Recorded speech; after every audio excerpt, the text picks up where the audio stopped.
अरे लाल पेन नहीं खरीद पाया, भूल गया। चलिए आज की क्लास में सबसे आसान क्वेश्चन है कि जब ड्रग एक्सपायर हो जाती है तो उसकी 90% ड्रग डिग्रेड होता है, रिमेन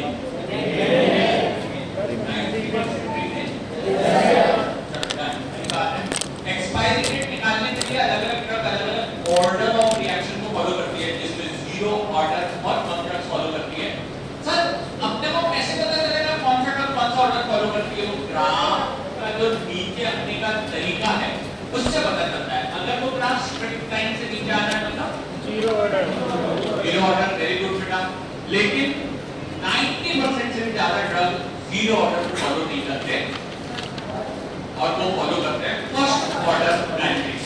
तो हम आगे चलते हैं फटाफट। आज की जो क्लास है हमारी फर्स्ट ऑर्डर काइनेटिक्स से रहेगी। जीरो ऑर्डर सेकंड उसका फॉर्मूला हमने पिछली क्लास में देखा था। आज की क्लास में हम यहाँ बात करने वाले हैं first order kinetics. First order kinetics 90% से ज्यादा प्रिंसिपल को फॉलो करती है।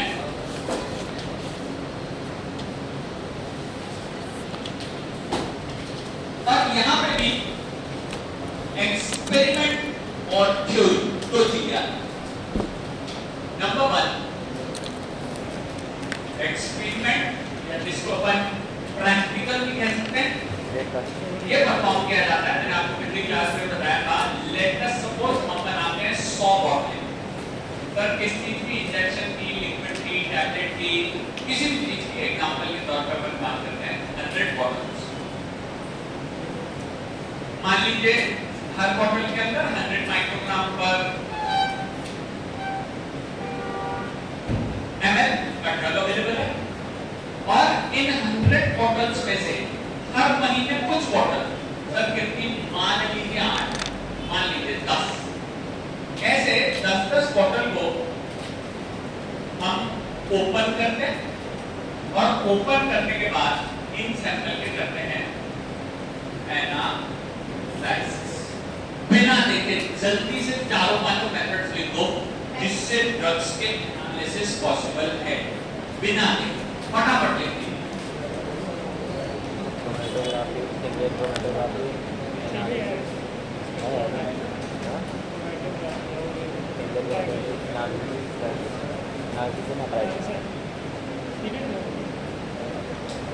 बहुत सारे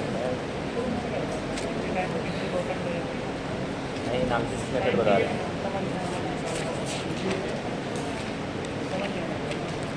अरे हम देख रहे हैं यूवी स्पेक्ट्रम।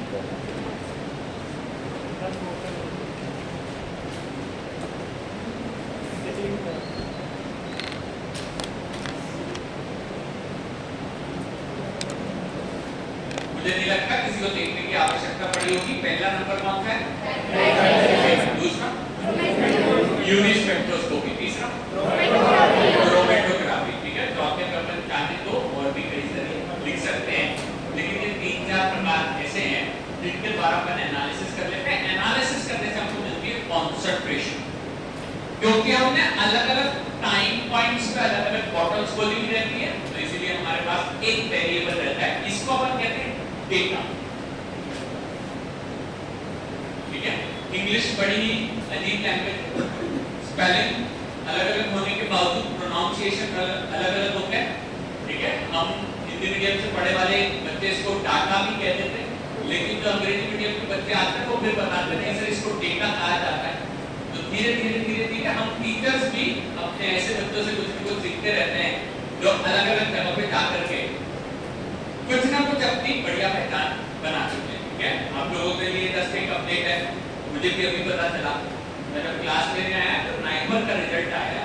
आपके कई सारे स्टूडेंट्स, कई सारे सीनियर्स का रिजल्ट अभी पता चलेगा लोगों को रात का, लेकिन हमारी पहली जिम्मेदारी आप लोगों के प्रति है, इसीलिए हम लोग पहले क्लास पे फोकस करते हैं, बाकी सभी चीजों के बारे में बाद में चर्चा करेंगे। ठीक है, आगे चलते हैं। मेरा ख्याल मैक्सिमम आरपीटी यूनिवर्सिटी के स्टूडेंट था और अभी टाइम टेबल लेकिन फिजिकल फार्मेसी के मैक्सिमम टॉपिक्स कंप्लीट होते आ गए। ठीक है, लगभग कंप्लीट होने पे आ चुके हैं। सबसे पहले क्या पढ़ाया था? नंबर 2 माइक्रोमैट्रिक्स, नंबर 3 कॉम्पैक्शन कंसोलिडेशन बीच में पढ़ाया था। ठीक है, एक दिन का क्लास का वो एक दिन में टॉपिक पूरा हो जाता है। उसके बाद कोलाइडल डिस्टर्बेंस और उसके बाद हमारी आयनिक स्टेबिलिटी स्टडीज। ठीक है, आपकी क्लास में रवि गुप्ता सर ने क्लास ली थी, उन्होंने क्या पढ़ाया? वोल्सन की सस्पेंशन। ठीक, कोई दिक्कत नहीं। जो आयुर्वेदिक लिक्विड बेसिस फॉर्म होते हैं वो नवीन सर इन बीच में अपने क्लास लेते चले जाएंगे। मेरा ये टॉपिक इसको अपन कहते हैं केमिकल स्टेबिलिटी स्टडीज या एक्सपायरी डेट की कैलकुलेशन। उसमें जीरो ऑर्डर पढ़ने के बाद फर्स्ट ऑर्डर पे चले आते हैं। यहाँ फर्स्ट ऑर्डर में हमारे पास टाइम जो है इसकी minimum value 0, 1 month, 2 month, 3 month, 4 month, 5 month, 6 month लगातार ये सैंपल्स आगे की तरफ चलते चले जाते हैं। हर बार मान लीजिए आपने 10 बॉटल खोली, उनका एनालिसिस किया और 10 लोगों का एवरेज बात कर ली। ठीक है, कंसंट्रेशन पहली बार को हमने जो डाला था वो हमको खुद को मिल भी गया। आंसर है 100 माइक्रोग्राम पर मिनट। लेकिन दोबारा एक ही महीने में सी में कंसंट्रेशन हो गया 50, देन आपका बेटा 25,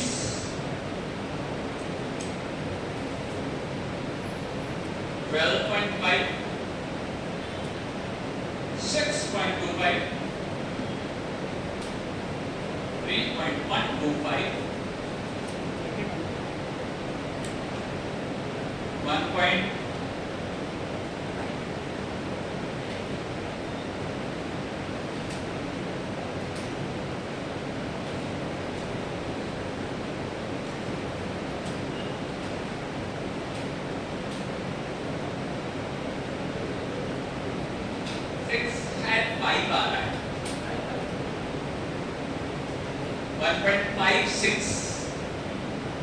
आंसर ये बहुत ज्यादा एग्जैक्ट वैल्यू मैटर नहीं करती।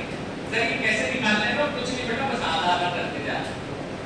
100 का 50, 50 का 25, 25 का आधा, 12.5। इसी प्रकार से ये डेटा कंप्लीट आ चुका है। अब हमें डेटा में करना पड़ता है डेटा एनालिसिस।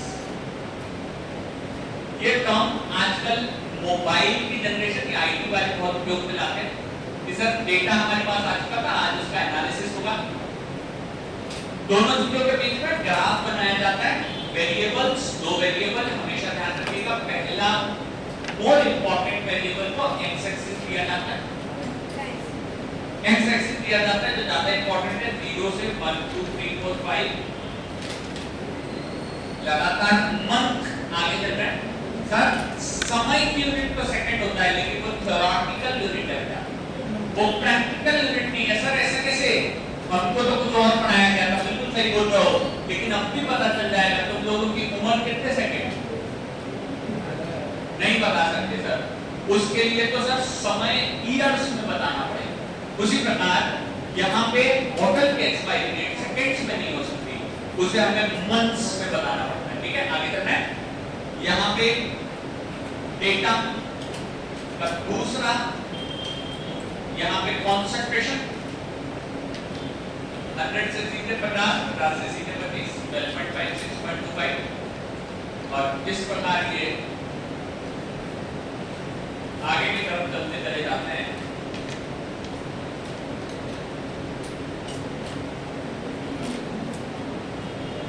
इनके ग्राफ स्ट्रेट लाइन नहीं आते, ये इस तरीके का शेप आता है जैसे किसी प्लेग्राउंड में खेलने की जगह पे कोई फिसल पट्टी बनी हुई हो, कोई ऐसा शेप जिससे हम फिसल करके नीचे की तरफ आते हैं, वो इस प्रकार का शेप है। अगर कंप्यूटर या मोबाइल के द्वारा y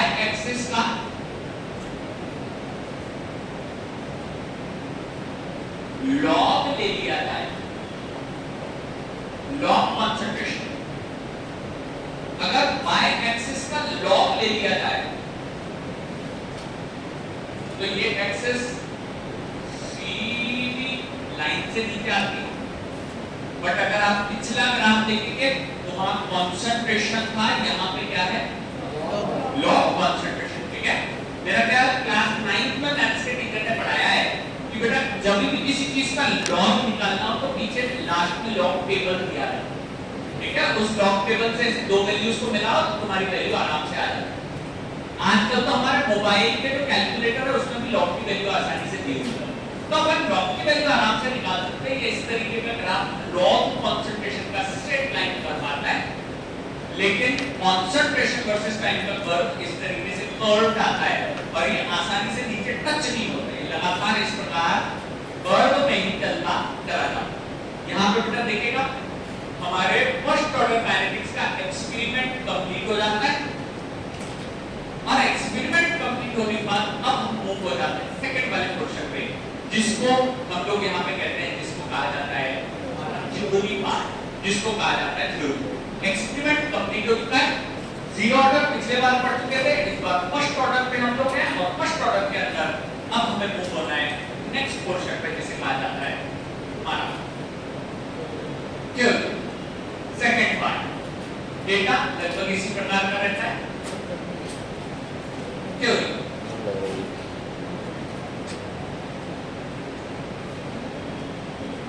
अगर बिना देखे बता सकते तो बहुत ही अच्छा। मुझे एक बात बता दीजिए, what do you mean by C? क्या concentration inside the water या inside the tablet या inside the any formulation, ठीक है। और DC है rate of concentration, very good, change in concentration, ठीक है। and DT है with respect to time।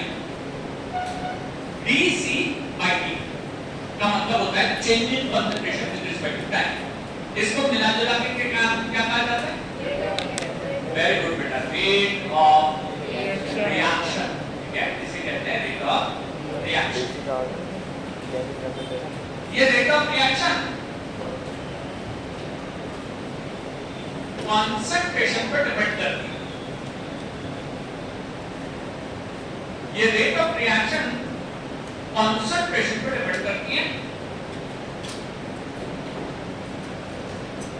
और प्रोपोर्शनैलिटी का रिलेशनशिप होता है, जिसको अपन अनुपाती कहते हैं, समानुपाती, ठीक है। अगर इसे इक्वालिटी में बदलना हो तो क्या लगाना पड़ता है? हाँ, इस बार कांस्टेंट को अपन कहते हैं k, ये जीरो नहीं कहते क्योंकि ये जीरो ऑर्डर नहीं, इसे कहा जाता है k, ठीक है। इक्वल का साइन यहाँ पे लगा दिया जाता है, यहाँ माइनस साइन प्रेजेंट होता है। मान लीजिए क्वांटिटी का फार्मास्यूटिकल्स नाम की हमारी इंडस्ट्री है और हमने लीवोसिट्रिजिन, बहुत ज्यादा मुझे आइडिया नहीं है, इकोलॉजी का मैं हूं नहीं, कोई बता सकता है ये कौन सी दवाई है? वेरी गुड, एक बात बेटा, एलर्जी। छोटे बच्चों में सर्दी खांसी जुकाम के साथ एलर्जी होना, शरीर पे दाने निकल आना, किसी भी प्रकार की एलर्जिक रिएक्शन को दबाने के लिए हमें उनको देनी पड़ेगी लीवोसिट्रिजिन की बोतल। बहुत छोटे बच्चे हैं तो सर ड्रॉप भी देना, 1 साल से छोटे बच्चे, 6 महीने से छोटे बच्चों को ड्रॉप देना पड़ेगा, लेकिन बड़े बच्चों को पता चला बोतल से लिक्विड देना पड़ेगा, हम आपको टैबलेट खा सकते हैं। तो ये जो बोतल अपन ने बनाई, इस बोतल का एनालिसिस किया और एनालिसिस करने के बाद यहाँ पे अपन ने बात करी, मुझे बताइए जून के महीने में अपन ने वो बोतल बनाई, किस महीने में जाकर के उसमें कंसंट्रेशन 100 की जगह 200 हो जाए? क्यों? एक चीज कंसंट्रेशन कभी बढ़ेगी नहीं, दूसरी उसमें सिंथेसिस चल नहीं रही और कोई भी फार्मासिस्ट उसमें दोबारा दवाई नहीं डालने वाला है, तो कंसंट्रेशन हमेशा क्या होते हैं? कम होते हैं। इसीलिए साइन कौन सा आता है? नेगेटिव साइन हमेशा आता है। इसका मतलब होता है the concentration is always decreasing. इस बार यहाँ पे एक और चीज आती है, इसको अपन यहाँ पे लिखते हैं n। n का मतलब क्या है? Order of reaction. इस बार n की जगह क्या है? वेरी गुड, बहुत बढ़िया। जीरो नहीं आ सकता क्योंकि ये जीरो ऑर्डर नहीं है, ये फर्स्ट ऑर्डर है, तो इसकी जगह लिखना पड़ेगा 1। थोड़ा मैथमेटिक्स वाले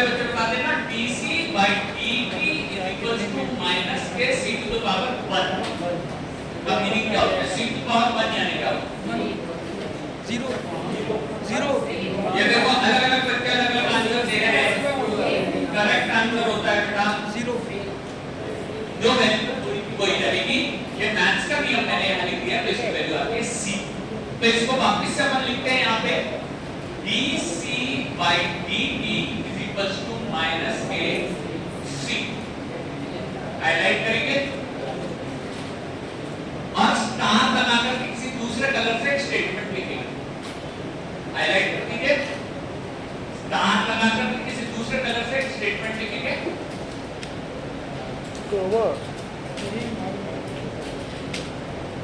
Rate of reaction of first order kinetics।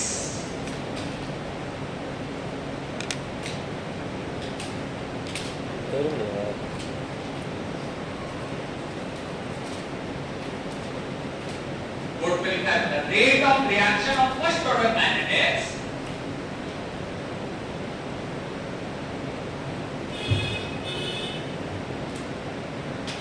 depends on the concentration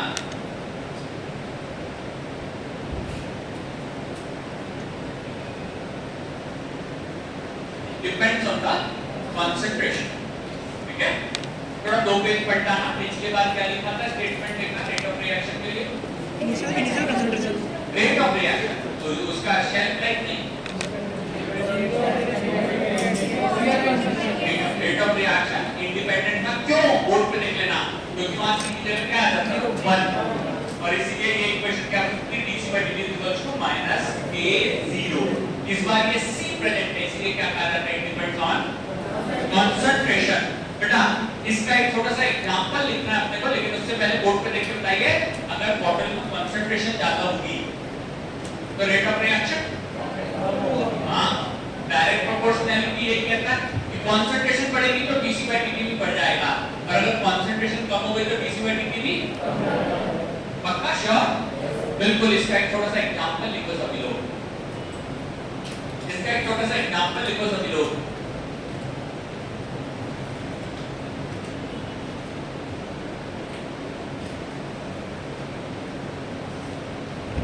Expense from our pocket money, expense from our pocket money।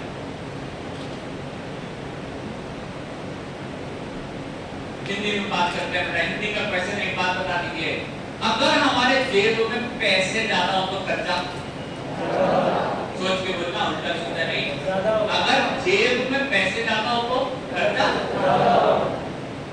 पैसे कम हो तो खर्चा। सेम यही नियम है बेटा, अगर मोबाइल वॉलेट में 10,000 रुपए हमारे पिताजी ने डाल दिए तो अननेसेसरी की चीजें दिखाई, हमारे पास 3-4 जोड़ी जीन्स रखी रहेगी, फिर भी मन करता है कि सर ये कलर की मेरे पास ये यहाँ से फटी हुई जीन्स नहीं है, ये खरीद देता हूँ सर।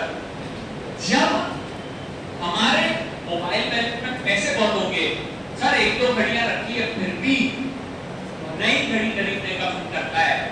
जब हमारे पास में पैसे ज्यादा होते हैं तो खर्चा बहुत तेजी से होता है। ठीक है, ऐसा ही यहाँ भी होता है ना, अगर दवाई में ड्रग कॉन्सेंट्रेशन अधिक होगा तो रिएक्शन के चांसेस बढ़ जाते हैं, लेकिन अगर ड्रग कॉन्सेंट्रेशन भी कम होगा तो रिएक्शन के चांसेस जो है वो एकदम कम हो जाते हैं। प्लीज अगर याद करें तो महीने का वो सबसे आखिरी हफ्ता जिसमें हमारे पॉकेट में पैसे कम होते हैं, तो बेटा मेरा ख्याल आपके जानते हैं, अगर 400-500 रुपए भी पड़े होंगे तो सर अपन हफ्ता भर खींच करके ले जाते। ठीक है सर, बॉटल में पैसे कम होते हैं तो खर्चा भी कम होते हैं। इसका सबसे अच्छा उपाय यही है सर कि हफ्ते जो महीने का सबसे लास्ट वीक होता है उसमें पैसे बचाने का सबसे अच्छा आसान तरीका है घर से बाहर ही, रूम से नहीं निकलो, क्योंकि रूम से निकले तो खर्चा होगा, चाहे किसी भी रूप में सही, लेकिन हाँ बेटा खर्चा हो जाएगा। तो कई बार हम जानते हैं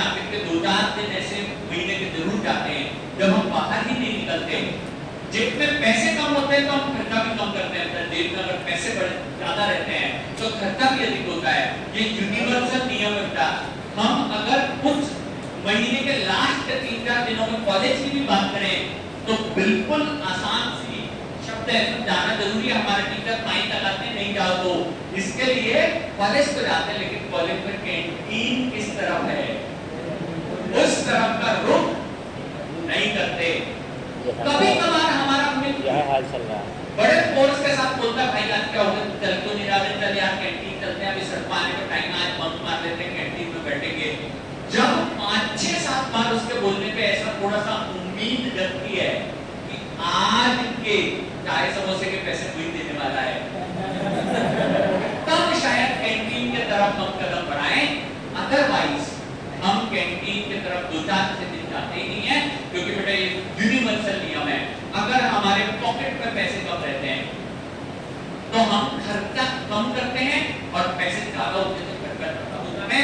यही नियम फर्स्ट ऑर्डर काइनेटिक्स पे एप्लीकेबल होता है, लेकिन कुछ ड्रग्स ऐसी होती हैं जो जीरो ऑर्डर को फॉलो करती है। एग्जांपल समझिएगा, जीरो ऑर्डर जो पिछली बार पढ़ाया था, उनके पॉकेट में कितना भी पैसा रहे वो हमेशा निश्चित रेट से खर्चा करें, रोज के 100। मान लीजिए हमारे फादर, हमारे पिताजी की जेब का जो खर्चा है वो हमेशा एक फिक्स वैल्यू, वो ऐसा कभी नहीं करते कि सर आज सैलरी आई है या आज धान पिका तो पूरे के पूरे पैसे खर्च कर देंगे, क्योंकि उन्हें पता है कि भोपाल में पढ़ता हुआ बच्चा कब पैसे की डिमांड कर ले, ये उनके हाथ में नहीं रहता। इसके लिए वो हमेशा पैसे को सेव करते करते हैं। उनके कुछ नियम है, वो अपने पैसे को पैसे ही खर्च करते हैं। ठीक है, कभी हम उन्हें ज्ञान दे दो कि पापा दूर से आ रहा हो रिजर्वेशन करा लेना, तो हमें 10 बातें सुनने को मिलती है कि तुमको क्या कर है और तुमने खाना से क्या किया है। ठीक है, उनको अगर जनरल कंपार्टमेंट में आना है, उनका खर्चा निश्चित होता है। कई बार कई फादर लोकल ट्रांसपोर्ट से ट्रैवल करते हैं, मान लीजिए किसी सेक्टर से उनको 15 रुपए लगने वाले हैं और मान लीजिए थोड़ा आगे चलकर उनको 10 रुपए मिलेंगे, लगेंगे ऑटो के, बस के, तो रोज पैदल जाकर और बोलते मैं स्वस्थ रहता हूँ। उनके जेब का खर्चा हमेशा जीरो ऑर्डर का होता है, उन्हें कोई फर्स्ट ऑर्डर से लेना देना नहीं रहता। लेकिन हम और आप जो खर्चा करते हैं वो फर्स्ट ऑर्डर से करते हैं बेटा, नो डाउट। अभी तो पापा जी पैसे दे रहे हैं, लेकिन जब आपके प्लेसमेंट्स हो जाएंगे, जब आपकी पढ़ाई कंप्लीट हो जाएगी, जब आप कमाने ज्यादा लगेंगे तो खर्चे भी और ज्यादा बढ़ जाएंगे, नो डाउट। इसमें कोई सेकंड क्वेश्चन नहीं है। लेकिन हम बिल्कुल ये बात करते हैं कि फर्स्ट ऑर्डर काइनेटिक्स इस चीज पर डिपेंड करता है कि जेब में कितने पैसे हैं। ये इसका एक एग्जांपल है, expense from the pocket money. जेब में जितना पैसा अधिक होगा, खर्चा भी उतना ही अधिक होगा। हमारे फादर जीरो ऑर्डर से एक्सपेंस करते हैं। थोड़ा पेजेस पलट के जहां पे जीरो ऑर्डर लिखा है वहां पे एग्जांपल में जरूर से ऐड कर दीजिए कि हमारे फादर का जो एक्सपेंस है वो हमेशा जीरो ऑर्डर से होता है, वो जीरो ऑर्डर से एक्सपेंस कर। मुझे ऐसा लगता है आपके सभी के छोटे बड़े भाई बहन होंगे, हो सकता है कहीं के भाई बहन भोपाल में भी पढ़ रहा हो या किसी दूसरी सिटी में पढ़ रहा हो। अगर आपसे पूछा जाए कि आपके बड़े छोटे भाई बहन का खर्चा किस ऑर्डर से होता है, तो आंसर क्या होगा?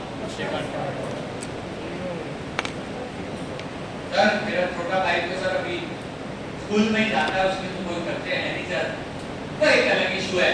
लेकिन फिर भी कई बार ज्यादातर समय देखा गया है कि हम हमेशा ये सोचते हैं कि वो तो कितना खर्च कर रहा है, हमारा भाई बहन पापा उसे देने के लिए पैसे आ जाते हैं, मेरे लिए नहीं आते कभी निकल के। जनरली जो एक्सपेंस का रेट है वो भी वहां पे फर्स्ट ऑर्डर का है, उसके बाद जिससे ज्यादा पैसे होते हैं वो उतना ही अधिक खर्च करता है, कम पैसे होने पे वो भी करना लिमिट में कर देता है। हमारी मदर और लिमिट, एक मैजिशियन है, उनके पास घर चलाने के लिए भी पैसा जो मिलता है उसमें से एक्सपेंस के अलावा भी वो अपनी बहन की बेटी के बेटे के लिए भी कुछ न कुछ लेकर के रख लेती है कि जब वो आएगी या आएगा तो उसको दे दिया जाएगा।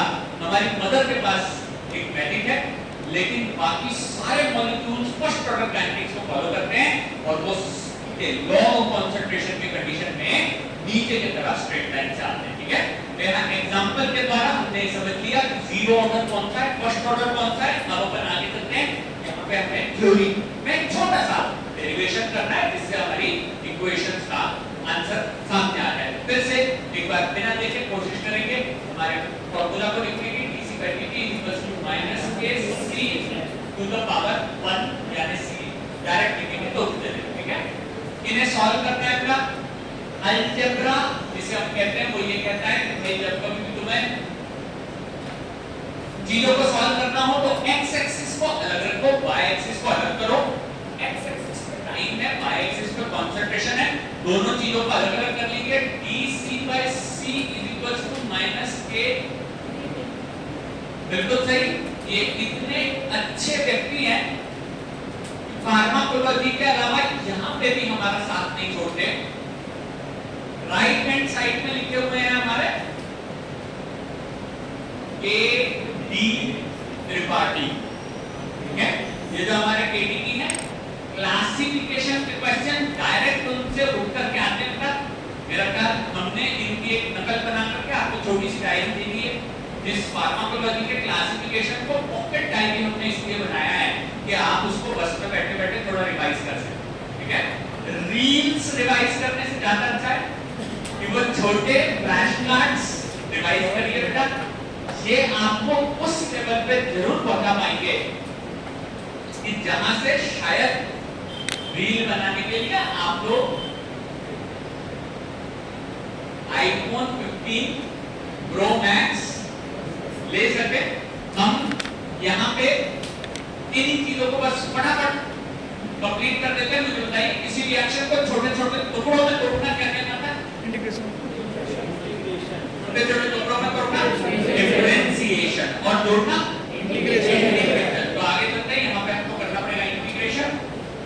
इंटीग्रेशन में लिमिट्स लगती है बेटा। ऐसी कौन सी चीज है जिसके इंटीग्रेशन नहीं होते? एक बात है बेटा, कांस्टेंट्स के इंटीग्रेशन नहीं होते, इसलिए उनको लिमिट्स के बाहर लिखा जाता है। जो हमारा मेजर डेटा है वो हमारा होता है यहाँ पे टाइम, जीरो वैल्यू, कोई निगेटिव में नहीं जा सकता। आगे आने वाला समय t कहलाता है।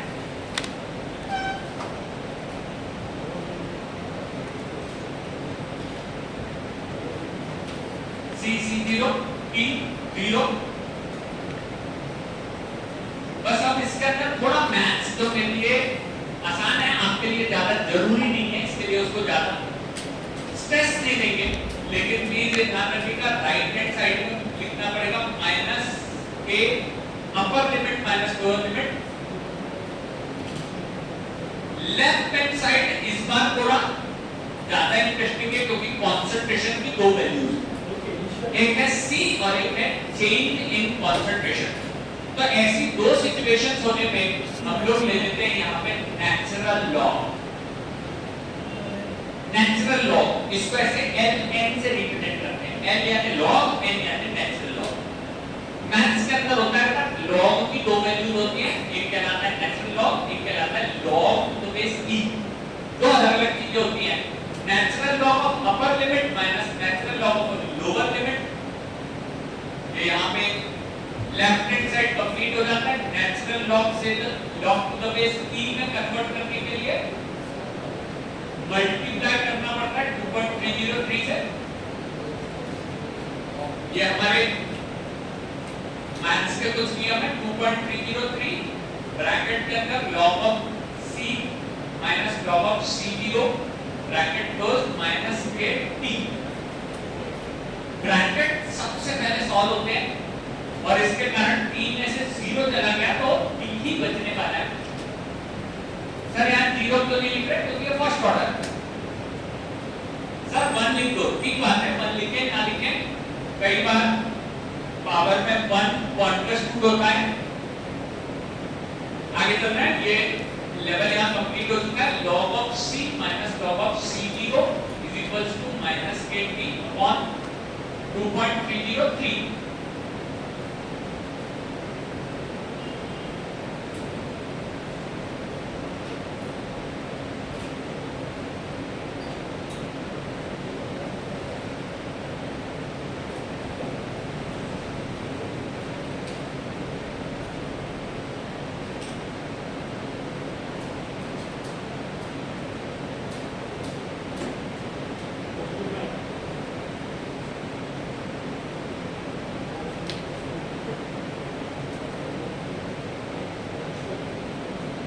यूनिवर्सिटी में एग्जाम चालू हो गया, कंप्लीट हुए एग्जाम। कहाँ गए?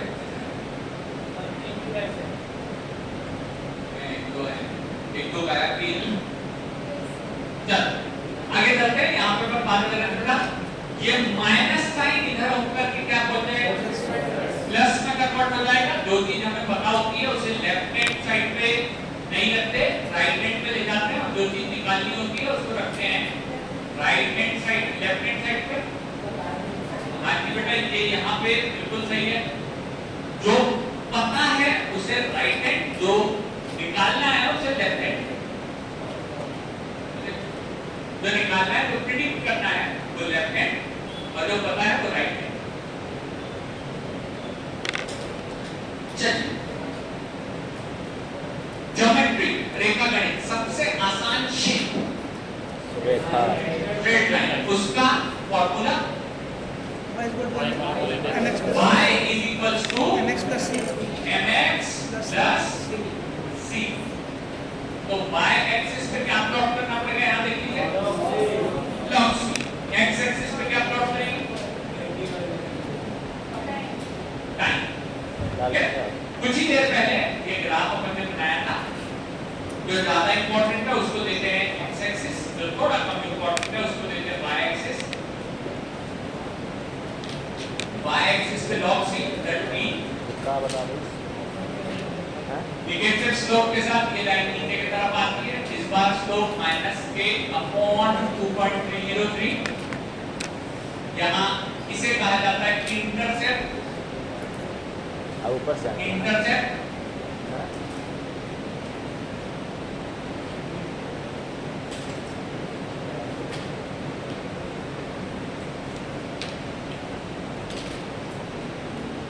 First order kinetics theory complete.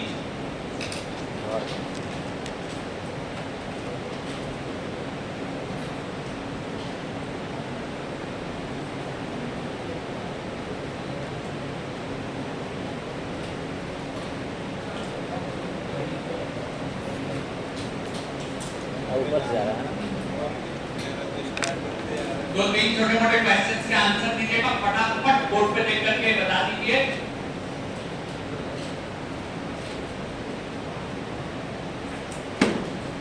कि अगर कोई ड्रग का graph log concentration versus time में सीधी लाइन से नीचे आ रहा है तो वो कौन सा ऑर्डर होगा, कौन से, ठीक बात है। और अगर किसी ड्रग का ग्राफ कंसंट्रेशन वर्सेस टाइम में सीधी लाइन से नीचे आ रहा है तो वो जीरो ऑर्डर को फॉलो होगी। इसीलिए दोनों के लिए इक्वेशन की अलग अलग आवश्यकता होती है। थोड़ा पेज टर्नओवर करके बताना, जीरो ऑर्डर का स्लोप क्या था, कांस्टेंट पेजेस पलट लो। कई बार अपने को लगता है कि सर हमें सब आता है, लेकिन आवश्यकता होती है डिवीजन की। सर हमने कॉपी नहीं लाए सर, अरे स्लोप क्या होता है, -k0, काट दिया है। ठीक है। और फर्स्ट ऑर्डर का स्लोप क्या है,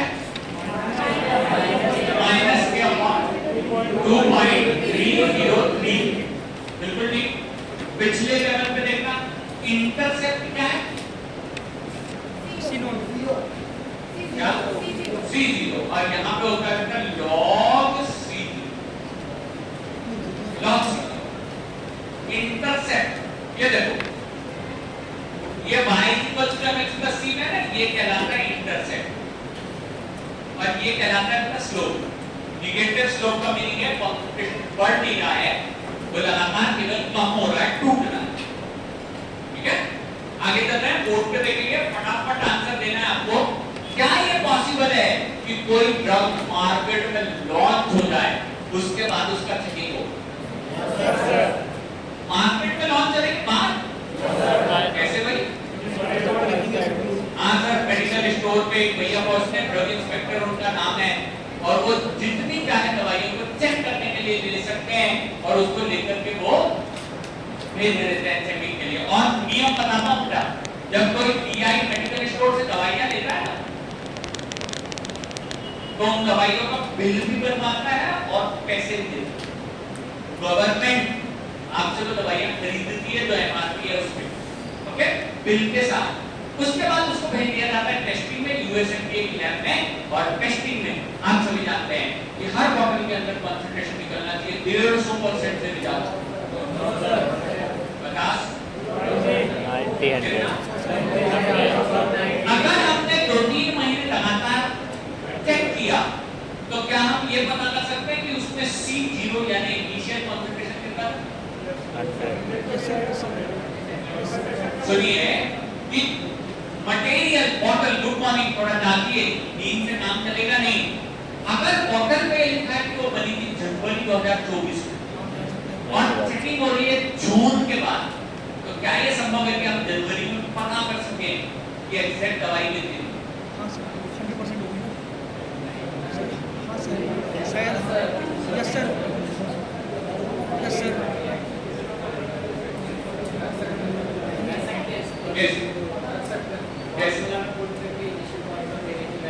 गुड, ये क्वेश्चन का बेटा आंसर भी सही है। अच्छा हुआ 2005 लोगों की नींद खुली तो आंसर सही आने लगा, बिल्कुल सही है बेटा। देखो इंसानों का नेचर ही है मक्कारी करना, ठीक है। मान लीजिए 500 ml का ड्रग बना रहा था और उसमें उन्होंने डाला 200 ml, 100 ml, तो हर बॉटल में 400 ml के पैसे बता लिए, ठीक है। ऐसी ही दवाइयों को कहा जाता है नकली दवाई। कई बार तो लोग दवाई डालते ही सिर्फ मीठा पानी फ्लेवर 3-4 की डाल करके बॉटल बना करके बेच देते, नकली दवाइयां के लाभ, मुनाफा ज्यादा लागत कम। ऐसी स्थिति में ड्रग इंस्पेक्टर साहब चाहे तो उनकी बॉटल में चेक करवा सकते हैं कि सर ये तो पता कर लो कि पहले इनके बॉटल में ड्रग कितना था, और इसे निकालने के लिए एकदम सही बात है, ये जो इंटरसेप्ट हमने लिखा है वहां पे क्या लिखा हुआ है? log C0, और 0 ऑर्डर वाले में क्या लिखा है? C0, ठीक है। तो ये कंसंट्रेशन जो है ये वहां से निकाली जाती है। आई कैन अंडरस्टैंड कि आपके कॉलेजेस में शायद थोड़ा अभी वर्कलोड ज्यादा चल रहा होगा, लेकिन बेटा कोशिश ये करनी है कि आपको कॉपियां उसी टीचर की लानी है जिसकी क्लास है, ठीक है। और अगर कहीं कुछ गैप चल रहा है तो कोशिश कीजिए बेटा कि गैप्स को कवर अप कर सके, ठीक है। आप ही लोगों के कहने पे हम हफ्ते में 1-2 दिन छुट्टी भी करते रहे, अदरवाइज हम इनसे तो हम रोज पढ़ा सकते हैं, हम कोई तकलीफ नहीं है, हम लोग है ना पढ़ाने में आप कहें तो 4-5 घंटे पढ़ा सकते हैं, हमें तकलीफ नहीं है। लेकिन क्या होता है जैसे बच्चे नए आते हैं तो उनको उसी तरीके से धीरे धीरे चीजों को बताना पड़ता है, अपन आगे करते हैं फटाफट इंटरसेप्ट से अपन टॉक्सिक चीजों को निकाल सकते हैं। ड्रग इंस्पेक्टर भी यहाँ पे कैलकुलेशन कर सकते हैं। स्लोप, इस ग्राफ का स्लोप क्या कहलाए? -k/2.303। उसे निकालने का तरीका देखना, उसमें लिखा हुआ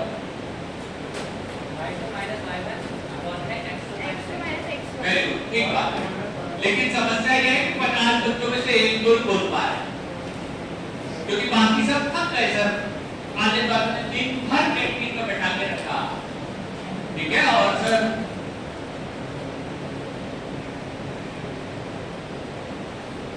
चल सही है, आंसर सही है बेटा, लेकिन समस्या ये है कि क्वेश्चन के आंसर एक-एक 2-2 बच्चों को आएंगे तो मेरे सारे बच्चे क्वालिफाई नहीं कर पाएंगे।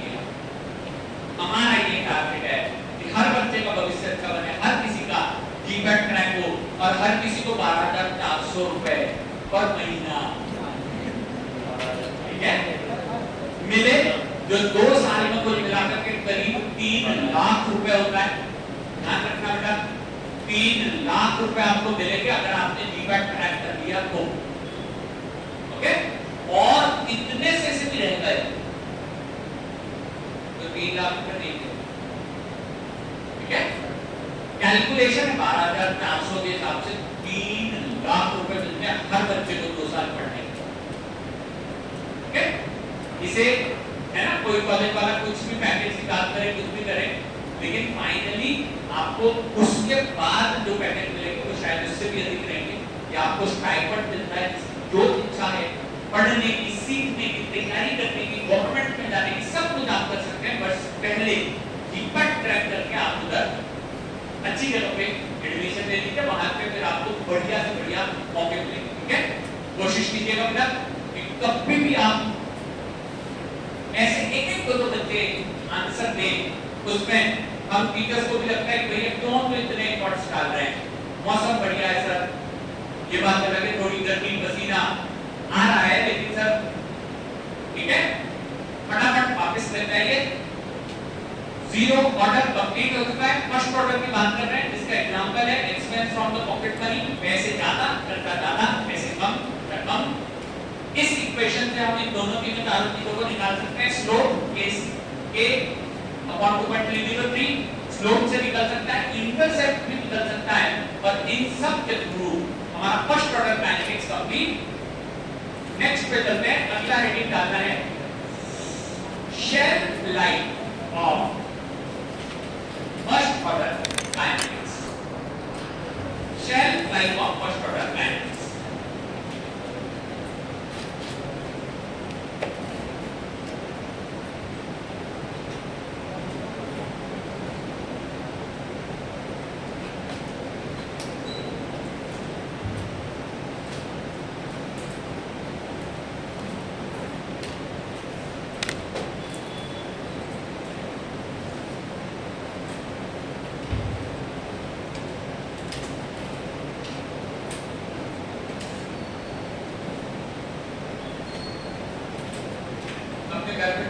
कागज में ये लिख करके पढ़ाई की टेबल पे चिपका लेना, ठीक है। इससे बेटा हम आपके पिताजी पे 3 लाख रुपए का बर्डन कम कर देंगे। कमा के तो नहीं तो बात की बात है, लेकिन बर्डन तो कम कर देंगे। इसके लिए कीमत जरूर निकालिए ताकि अपने फादर को 3 लाख रुपए कम खर्च करने पड़े आपकी पढ़ाई लिखाई में। इतने सालों से वही आपके ऊपर खर्चा करते चले जा रहे हैं। इस बार उम्मीद है कि हम भी अपने तरफ से कुछ इनपुट उनको दे पाएंगे। ये एक ऐसी वैल्यू जिसको आप लिखेंगे हमारे सर 4,000 कम हो गए, कोई बात नहीं बेटा, ठीक है। 4,000 का अंतर आता है, बाकी सारा कैलकुलेशन सेम होता है। 3 लाख रुपए लगभग आपको जीपैट ट्रैक करने के मिलेंगे। अपन करते हैं शेल्फ लाइफ में बचता है 10% और डिग्रेड होता है 90%। ठीक है बेटा, देर आए लेकिन सही आए, सब आए, ये अच्छी बात है। कुछ बच्चे अभी भी मस्त मुंह बंद करके बैठे हैं, सब हमें कोई लेना देना नहीं सर, बतानी तो है, बहुत कमाया लगा देंगे सर, ठीक है। एक खेत बेचेंगे तो काम पूरा तमाम, कोई समस्या नहीं बेटा। अपनी अपनी इच्छा, अपनी अपनी चीजें शेल्फ लाइफ वापस से इक्वेशन लिखेंगे,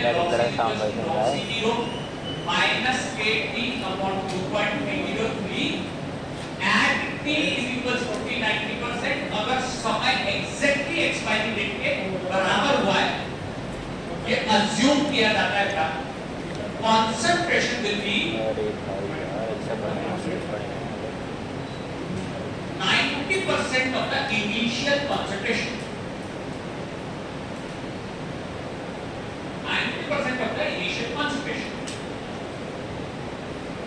दोनों की वैल्यूज को यहाँ पे शिफ्ट करते हैं। log of 0.9C0 log of C0 minus 80-90% divided by 2.303। किसी को समस्या हो तो लिख लेना बेटा। ये 0.9 कैसे आया, उसमें से 0.0 माइनस करके ये यहाँ से पॉइंट आ जाता है। 80-90% divided by 2.303 is equals to log of C0 minus log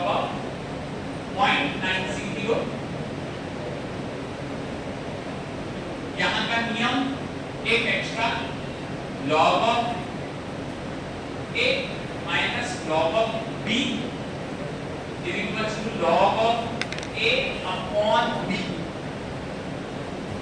ये नियम मैथ्स का है, इसको कोई चैलेंज नहीं है, ये मैथ्स के नियम है।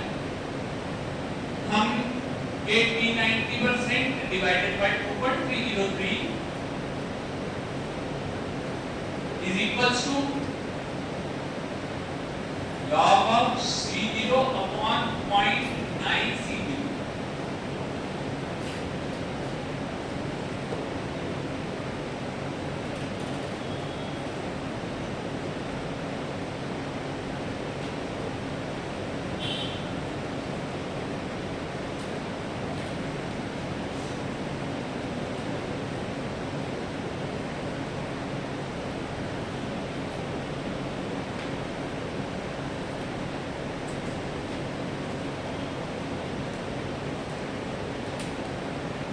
अब सबसे अच्छी बात यह है कि जीपैट नाइपर की एग्जाम में कभी भी लॉग कैलकुलेटर्स अलाउड ही नहीं है।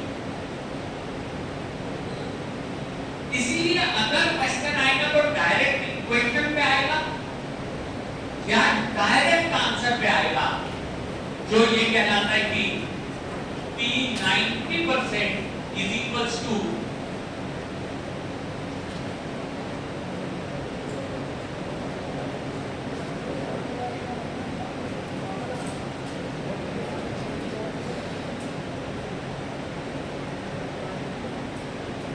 चाहे लिख लेना बेटा, डायरेक्टली मैच करने के बाद आंसर क्या आता है, फाइनल आंसर क्या आता है 0.1 k अपॉन k, ठीक है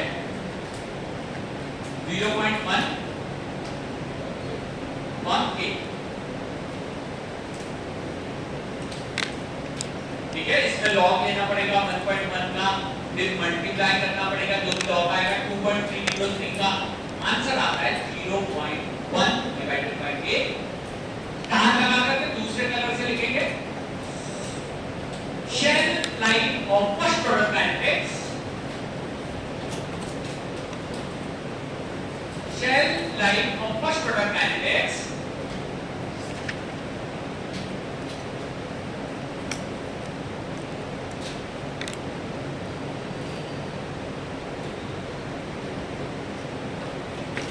is independent of initial concentration,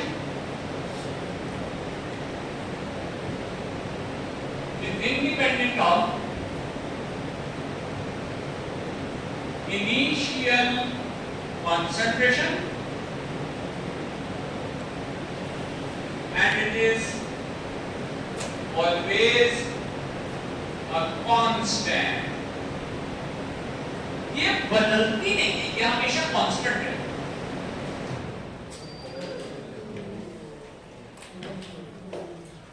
चलिए एक छोटा सा काम कीजिए, मोबाइल टॉर्च लगा करके एक बार जीरो ऑर्डर वाला इक्वेशन में वहां पेपर में क्या लिखा है देखना है कहीं।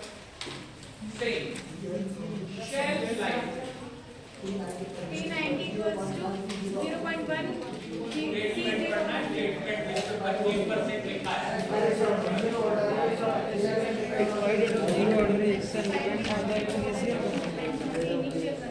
Yeah, there. Expiry date of zero order. Yeah. ताकि तुम लोगों को एक चीज ये समझ में आए कि जीरो ऑर्डर की शेल्फ लाइफ इनिशियल कंसंट्रेशन पे डिपेंड करती है, और फार्मूला में देख लेना C0 ऊपर लिखा है, ठीक है। आज के फार्मूला में देख लो C0 लिखा ही नहीं है, मतलब ये इंडिपेंडेंट है किसी पे, इनिशियल कंसंट्रेशन पे ये इंडिपेंडेंट है। इसके लिए ये जो हमारा दोनों चीजें जीरो ऑर्डर फर्स्ट ऑर्डर ये थोड़ा अपोजिट चलती हैं। चारों इक्वेशन चारों चीजें यहां कंप्लीट हो गई है।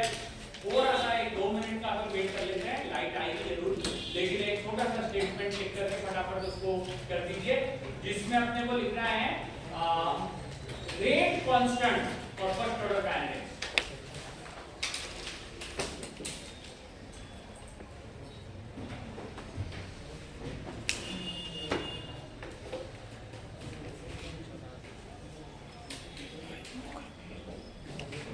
So much for slider.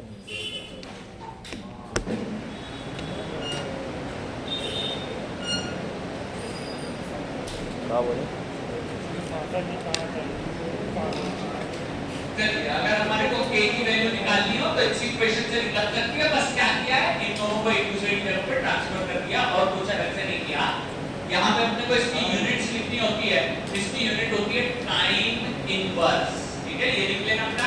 ये जी पार्ट में कम से कम 5 बार क्वेश्चन आ चुका है कि फर्स्ट ऑर्डर काइनेटिक्स के रेट कांस्टेंट की यूनिट होती है time inverse. Time inverse sir ये कहां से आ गई बेटा? 0.1 की कोई यूनिट नहीं होती। जो डिनोमिनेटर में लिखा है T90% उसी की यूनिट जो ऊपर जाकर के इनवर्स में हो जाती है। ये 5 बार कम से कम टिकट में क्वेश्चन आ चुका है और इसीलिए ज्यादा इंटरेस्टिंग होता है क्योंकि वो लास्ट ऑप्शन देते हैं constants do not have any unit. और ज्यादातर बच्चे वही लगा करके आते हैं जो गलत ऑप्शन है। यही सही हमारा ऑप्शन है। अब आगे चलते हैं। ये हमारा क्वेश्चन यहाँ कंप्लीट हो चुका, लेकिन कोई बात नहीं, फर्स्ट ऑर्डर मैट्रिक्स कंप्लीट हुआ है। एक बारी थोड़ा सा जितना मॉर्निंग क्लास शुरुआत से पढ़ाया मैंने, फटाफट थोड़ा सा देख लो शांति से, एक एक लाइन। कहीं भी कोई बात समझ में नहीं आ रहा पूछ लेना।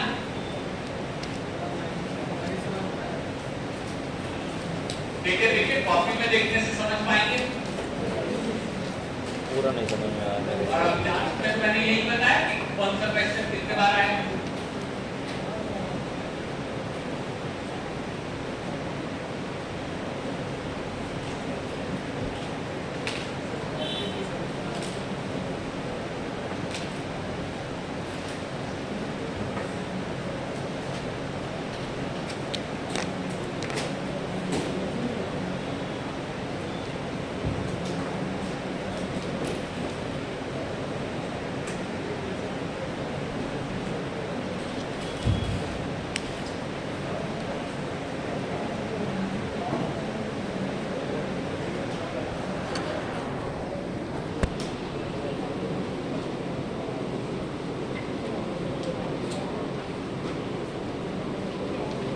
कब छोड़िए यार, आज बहुत अजीब अजीब लग रहा है।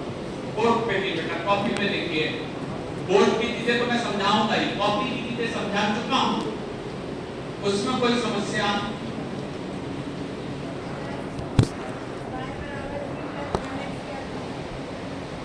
क्वेश्चन आ गया, मैं समझाऊंगा।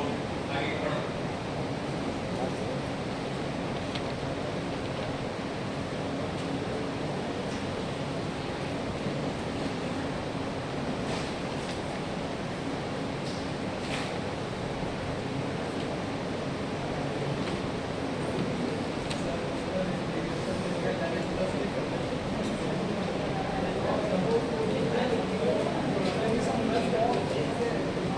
कौन सा ग्राफ है वो? कौन सा ग्राफ है? ये कौन सा ग्राफ है? ये कौन सा ग्राफ है?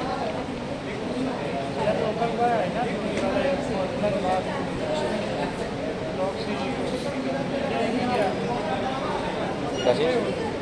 ये का है ये? जब टाइम चेंज होता है नहीं बताएंगे वाई का फॉर्मूला रेखा फॉर्मूला नहीं बताएगा। मतलब एक सिंगल लाइन फॉर्मूला निकाल देता है।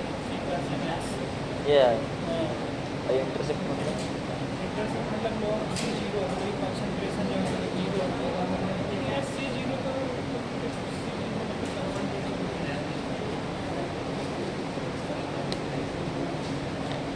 कुछ नहीं समझा भाई, कहाँ से पूछ लिया था?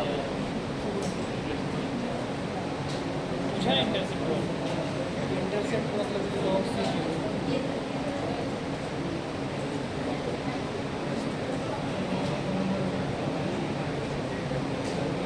कंसंट्रेशन है माइनस के अपन 2.0 टाइम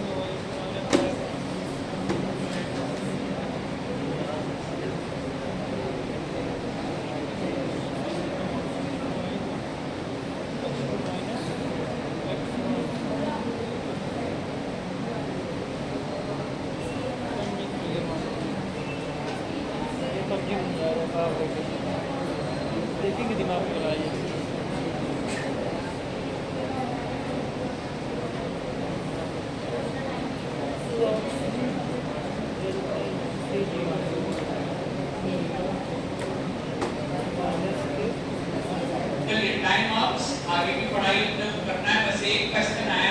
ही अच्छा क्वेश्चन है, पहले उसके बारे में चर्चा करेंगे, फिर बोर्ड की बाकी सब चीजों के बारे में चर्चा करेंगे। अच्छी बात है बेटा। और हम टीचर्स हमेशा इस चीज को एप्रिशिएट करेंगे। हम में से कोई भी आपको कॉलेज के टीचर की तरह डांट के नहीं बोलते हैं कि जब तुमको इतना नहीं आता तुमको जाओ, ठीक है। यहाँ पे बेटा आप सीखने के लिए आए हैं, बहुत अच्छी बात है। आपको जो नहीं बनता जरूर से सीखें। पहली चीज बेटा सुनो, आपने 9th 10th 11th 12th में कई सारे शेप पढ़े हैं। एक शेप का नाम है स्ट्रेट लाइन, एक शेप का नाम है सर्कल, ठीक है, एक शेप का नाम है पता चला स्क्वायर या रेक्टेंगल। तो हर शेप की कुछ ना कुछ फॉर्मूला होते हैं, ठीक है। जैसे मान लो इसके एरिया का फॉर्मूला है a into b, ठीक है, a into b इसके फॉर्मूला। वैसे ही यहाँ का फॉर्मूला क्या होता है ये देखना बेटा, पाई r स्क्वायर या 2, ठीक है। अलग अलग चीजों के अलग अलग फॉर्मूला है। वैसे ही सीधी रेखा के लिए हमेशा जो फॉर्मूला होता है वो होता है y equals to mx plus c, ठीक है। इसमें बेटा जब भी अपन स्ट्रेट लाइन की बात करते हैं तो एक चीज होती है y एक्सिस, एक चीज होती है x एक्सिस, फिर ये ग्राफ जैसे ऊपर की तरफ जाता है तो इसको कहेंगे पॉजिटिव स्लोप, ठीक है बेटा। और अगर ये नीचे की तरफ जाता है तो इसको कहते हैं नेगेटिव स्लोप -a, ठीक है। और ये जहां पे भी जाकर के अपनी एक्सिस पर कट करता है तो उसको कहते हैं इंटरसेक्ट, ठीक है बेटा, इंटरसेक्ट। ये देखो ये ग्राफ मैंने ऐसे उल्टा बनाया, मतलब ऐसा बना रहा था तो उसके अंदर नेगेटिव स्लोप आ रहा है। समझ गए बेटा? अब कोई कंफ्यूजन? अच्छी बात है, अगर है तो जरूर पूछा करें। आपके कारण बेटा बहुत सारे बच्चों के डाउट क्लियर होते हैं और ना केवल उनका, आपके मन में भी हमेशा रह जाता है कि हाँ यार मैंने सर से क्वेश्चन पूछा था तो ये तो मेरे को बता क्लियर हो गया, ठीक है। आगे चल रहे हैं, बोर्ड पे देख लीजिए। 3 ऑर्डर ऑफ रिएक्शन होते हैं, zero order, first order and zero order का रेट ऑफ रिएक्शन किसी पे डिपेंड नहीं करता, रेट ऑफ रिएक्शन, ठीक है, रेट ऑफ रिएक्शन यानी डीसी/डी। इसका रेट ऑफ रिएक्शन पॉकेट में रख के पैसे पे डिपेंड करता है और ये दो रिएक्टेंट पे डिपेंड, ठीक है। हालांकि बेटा इसमें बहुत ज्यादा डीप में इंपॉर्टेंट नहीं है, लेकिन इसको जरूर लिख लेना। ये जो फॉर्मूला मैंने दिखाया है ये पेपर 2021 में पूछा गया था, इसमें क्वेश्चन पेपर 2021 में आया था। इससे पहले कभी सेकंड ऑर्डर पे क्वेश्चन नहीं आया, इसीलिए मैं हमेशा बच्चों को कहता हूं बेटा प्रिडिक्शन मत लगा के जाओ। पता चला आप प्रिडिक्शन कुछ लगा के गए थे और क्वेश्चन कुछ आ गया तो बच्चे ये कहते हैं सर ये तो हमने कभी पढ़ा ही नहीं था। इसीलिए बेटा अपने को अपनी तरीके से बेस्ट तैयारी करना चाहिए। अगर हम बैटिंग पे गए हैं तो बॉलर हमसे पूछ के बॉल नहीं डालता कि कहां डालूं, तो पेपर बनाने वाले भी जनरली क्वेश्चंस कैसे भी डालते हैं सेकंड ऑर्डर में। देखो तीनों चीज में एक कॉमन बात है 0.1, ज्यादा टेंशन नहीं, सब जगह 0.1, सब जगह 0.1, ठीक है। उसके बाद की वैल्यूज भी होती है लेकिन वो अपने लिए जरूरी नहीं है, दिखाने का।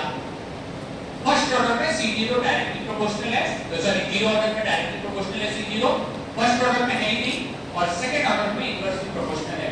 ये तीनों चीजें कंप्लीट करके इसमें आप कंप्लीट कर देते हैं, खत्म कर देते हैं। और अगला अगर किसी को डाउट नहीं हो तो नेक्स्ट हेडिंग पे चलते हैं, ये कंप्लीट हो चुका है हमारा यहाँ पे जीरो ऑर्डर भी, फर्स्ट ऑर्डर भी और साथ में सेकंड ऑर्डर भी। बस एक छोटा सा काम कर लेना, आज के जो दो स्टेटमेंट दिखाए हैं उन पे भी ऊपर 25% लिख लेना, जिससे कुल मिलाकर के 100% क्वेश्चन आने की पॉसिबिलिटीज इन्हीं चारों में से होती है। ये यार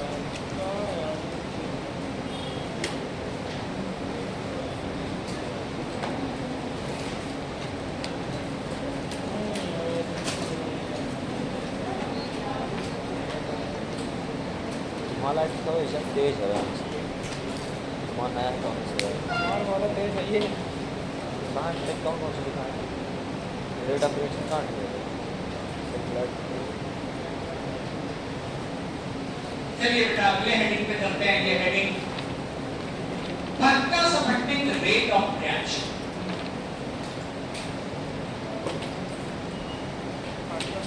ये चीज बेटा तीनों ऑर्डर्स के लिए कॉमन है। अब जो हम बातें करेंगे तीनों ऑर्डर्स के लिए कॉमन रहेगी, लेकिन मेजरली 90% हम फर्स्ट ऑर्डर को टारगेट करने वाले हैं।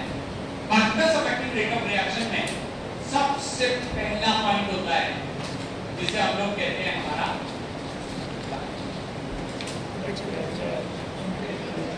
Temperature. Temperature rate of reaction को अफेक्ट करने वाला सबसे मेजर कंपोनेंट टेम्परेचर बढ़ने पे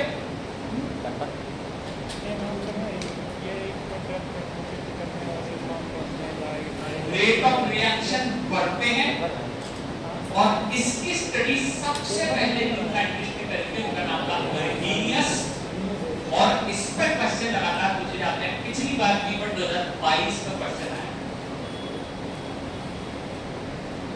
कीवर्ड 2022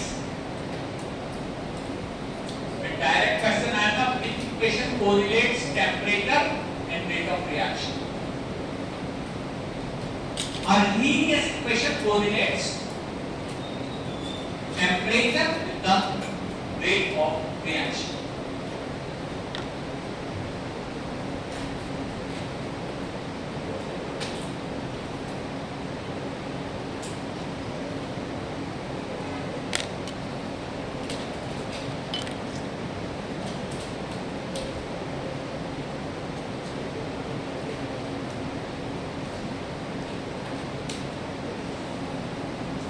Arrhenius equation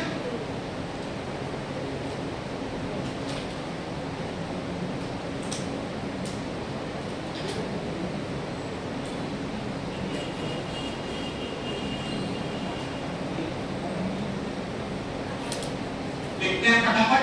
K यानी होता है rate constant,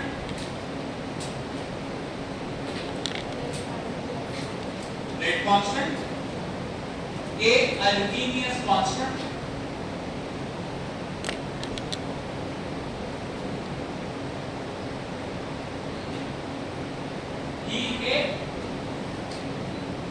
energy of activation are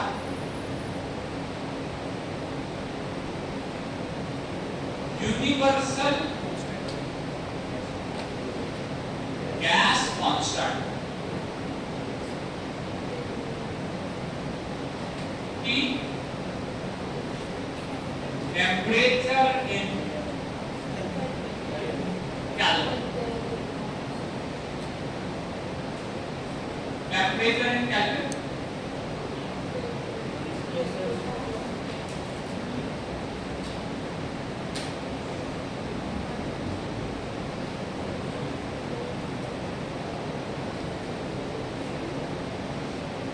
he gave energy of activation। Temperature Arrhenius equation के थ्रू इन सभी चीजों को कोरिलेट करता है। मैं यहाँ पे रेट ऑफ रिएक्शन की बात करूंगा। सिंपल रेट ऑफ रिएक्शन है हमारी पकी हुई दाल का खराब हो जाना। क्वेश्चन सुनिए, पकी हुई दाल की एक्सपायरी डेट लगभग कितनी होती है? पकी हुई दाल की सर जनरली एक दिन के बाद हम उसे नहीं खा सकते, लेकिन गर्मी के दिनों में अगर हम कभी रील देखते हुए रात में लेट हो गए, रात में दिन निकल गया, उसके बाद सोए और गेट पे से हमने टिफिन का डब्बा अंदर नहीं लिया तो करीब 4 से 6 घंटे में ही उसमें से स्मेल आने लगती है, मटेरियल खराब हो जाता है, रेट ऑफ रिएक्शन इन गर्मी के दिनों में बढ़ जाता है, बहुत जल्दी चीजें खराब होती है। इसलिए हमारी मदर दाल को बचाने के लिए फ्रिज में रख देती है। मिल्क में में भी हम फ्रिज के अंदर मटेरियल को रखते हैं, रेट ऑफ रिएक्शन कम रहते हैं, इसीलिए मेडिकल स्टोर में फ्रिज कंपल्सरी है। ठीक है बेटा, अगर आपको मेडिकल की दुकान का लाइसेंस अप्लाई करना है तो आपको एक फ्रिज का बिल दिखाना होगा। ये आपके घर एक फ्रिज है, आपकी दुकान में एक फ्रिज है जिसमें आप मेडिसिन स्टोर करो। ठीक है, तो अपन यहाँ पे आगे चलते हैं फटाफट इस इक्वेशन को सॉल्व करने के लिए। सर ये छोटा ई क्या कहलाता है? इसको बोलते हैं एक्सपोनेंट, इसको बोलते हैं एक्सपोनेंट। ये मैथ्स का एक कोई लॉग लेने वाला कॉन्सेप्ट है बेटा। इनका लॉग लेने पे हमारे पास इक्वेशन आती है log of a is equals to log of a plus dA upon RT। इस इक्वेशन का अर्हीनियस की इक्वेशन का लॉग लेने पे ये इक्वेशन बनती है। ई का है एक्सपोनेंट बेटा ई एक्सपोनेंट कहलाता है, उसको लिखने की जरूरत नहीं पड़ती। log e की वैल्यू 1 होती है, दो जब मल्टीप्लाई हो जाती है। यहां देख लीजिएगा ये k log k बन चुका है, a log a बन चुका है, log e पीछे चला जाता है, उसकी पावर की चीजें आगे आ जाती है। इनको अपन छोटा सा क्वेश्चन बेटा आप ही बता दो कि y mx plus c क्या होता है? स्ट्रेट लाइन का फॉर्मूला स्ट्रेट लाइन की इक्वेशन।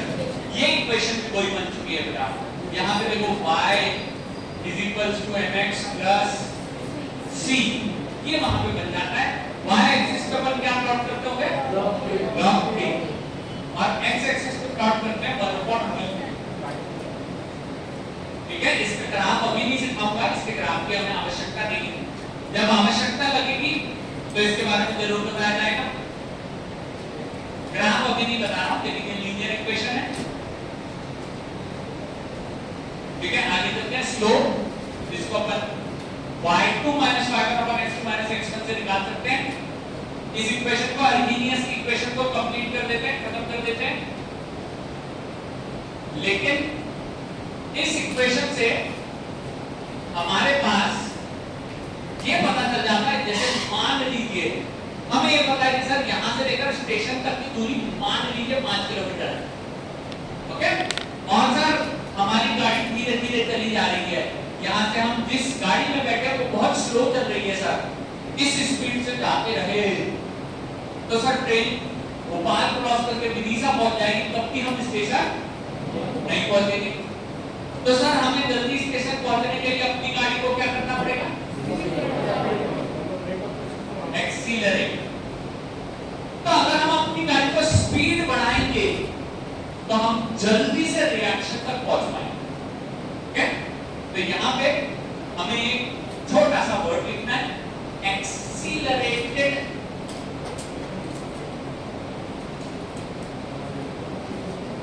Stability studies.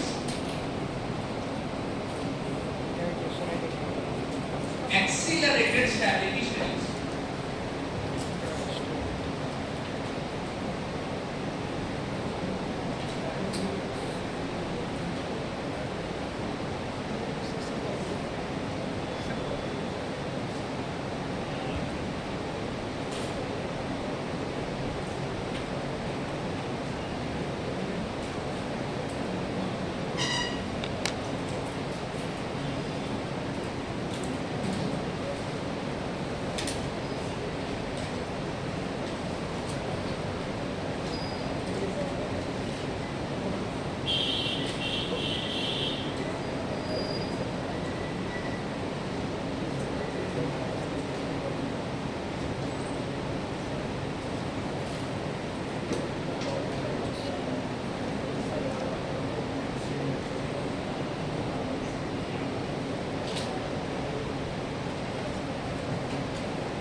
चलिए ग्राफ बनाने के साथ साथ बता दीजिए बेटा ये k क्या होता है? k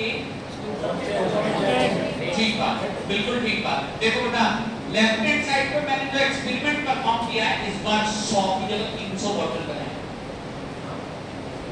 100 बॉटल रख दी। वेरी गुड, मुझे लगा नहीं पता होगा। आरटी है ठीक है बेटा, हमारी इंडिया के लिए तापमान होता है 25 डिग्री सेल्सियस। दूसरी कंट्रीज के लिए अलग अलग भी है, लेकिन हमारे कंट्री के लिए 25 डिग्री सेल्सियस टेम्परेचर कहलाता है। उस पे हमने रखी 100 बॉटल और 100 बॉटल को रखा हमने 45 डिग्री सेल्सियस। क्वेश्चन सुनना, बहुत आसान है, इससे आसान क्वेश्चन नहीं हो सकता। हम इन 100 बॉटल्स का तापमान 40 डिग्री सेल्सियस पे कैसे मेंटेन कर सकते हैं?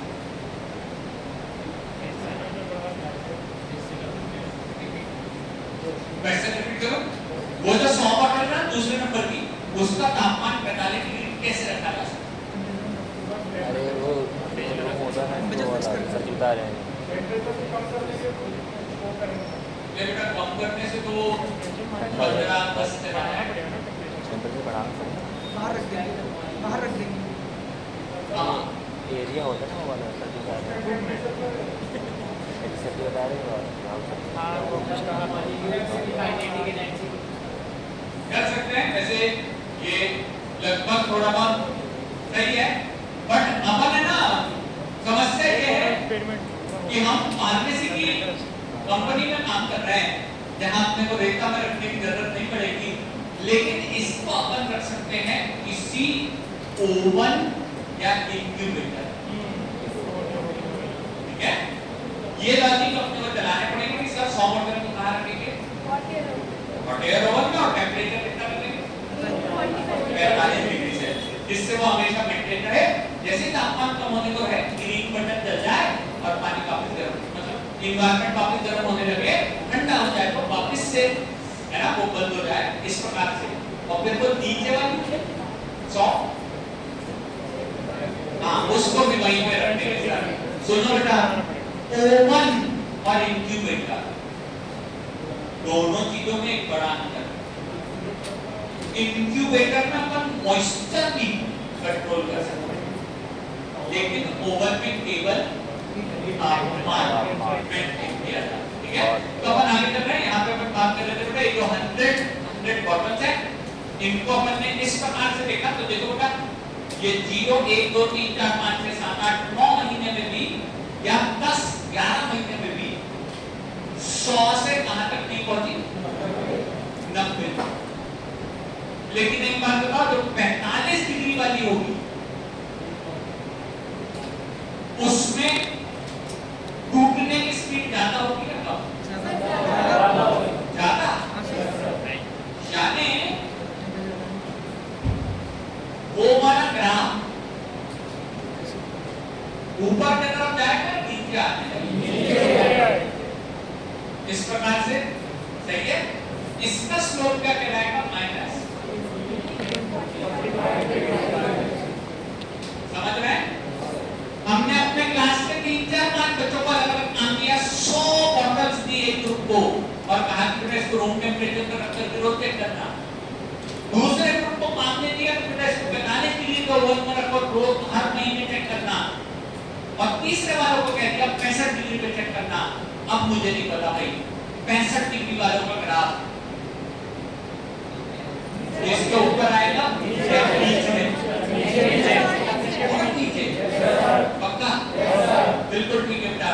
तो यहाँ पे 65 वालों का ग्राफ और नीचे आएगा, इसके स्लोप को क्या बोलेंगे? माइनस के 65 नीचे लिखकर थोड़ा सा 65, जिससे पता चल जाए कि एक तो रिफ्लेक्ट कर रहा है। ये कहलाती है बेटा एक्सीलरेटेड स्टेबिलिटी स्टडीज। आपने देखा होगा आपकी एक्टिवा पे 50 के ऊपर का जो निशान बना है उस पर रेड कलर है, जो ये बताता है कि इससे तेज चलाओगे तो आपका एवरेज माइलेज गड़बड़ हो जाएगा। ठीक है, बोर्ड पे देखिए, इसको अगर और ज्यादा तापमान बढ़ाएं तो और कहां जाएगा ग्राफ? नीचे जाएगा, और नीचे की तरफ जाने लगेगा। एक्सीलरेटर है, हम 65 रुपए की गाड़ी चला रहे हैं, आप बोल रहे हो सर 85 की गाड़ी चलाओ, जिससे देखना भाई एक बात बताइए, the time on which drug concentration reduces to its 90% is pointless. ऐसा समय जिसमें कंसंट्रेशन 100 के बजाय 90 रह जाती है उस समय को क्या कहते हैं? क्या कहते हैं? बिल्कुल करेक्ट बताइए। ये वाला समय जब ये कंसंट्रेशन 65 डिग्री सेल्सियस पे 90 से भी कम हो जाए, ये देखना बेटा, ये क्या कहलाएगा? ये कहलाएगा T90% of 65 degree Celsius. 65 degree Celsius पे ड्रग की शेल्फ लाइफ इतनी रहेगी। सर कितनी? शायद 3 महीने, 4 महीने, 5 महीने, जितना भी मेडिसिन हर अलग-अलग चीजों पर डिपेंड करेगा।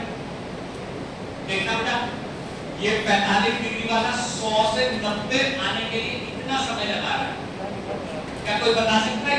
ये ब्लैक स्पॉट जो नीचे एक्स एक्सिस पे बना है, ये क्या है? वेरी गुड, राइट बात है। अभी भी कम बच्चों का आंसर आया, लेकिन बिल्कुल सही। ये कहलाएगा expiry date of 45 degree Celsius. अगर मैंने कंटेनर्स को हमेशा के लिए 65 डिग्री पे रखा तो वो इतने समय में एक्सपायर हो जाएंगे। 45 पे रखा तो इसके कंपैरिजन में ज्यादा समय लेंगे। और सर शायद अगर रूम टेम्परेचर पे रखोगे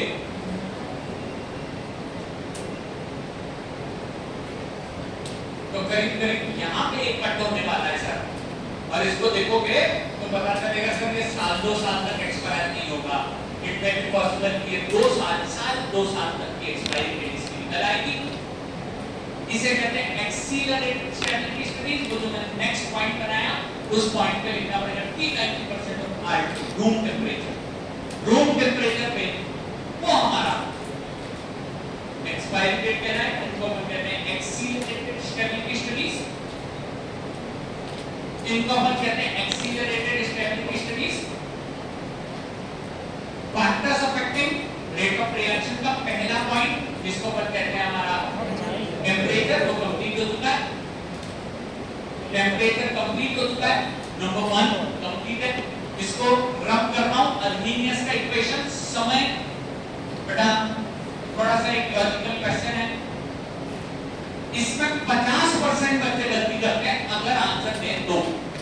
वैसे मैं जानता हूं बहुत सारे बच्चे तो आंसर देते नहीं है, लेकिन कोई समस्या नहीं, कोड करने के बताइए कि 25 के 45 की 65 में से सबसे कम स्लोप किसका है?